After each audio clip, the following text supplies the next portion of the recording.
سلام رفقا، چطورین؟ اومدیم با ساخته آمدیم با آموزش خفن ماینکرافت، یعنی ساخت میز که خیلیاتون درخواست کرده بودید.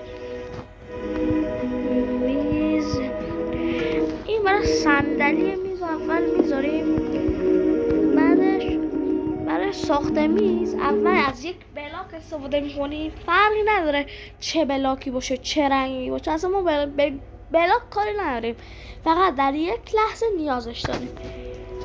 بلاک اونجا میذاریم، مثلا اینجا اینو به صورت برعکس میذاریم، بلاکو پنهانش میکنیم، میشکنیمش.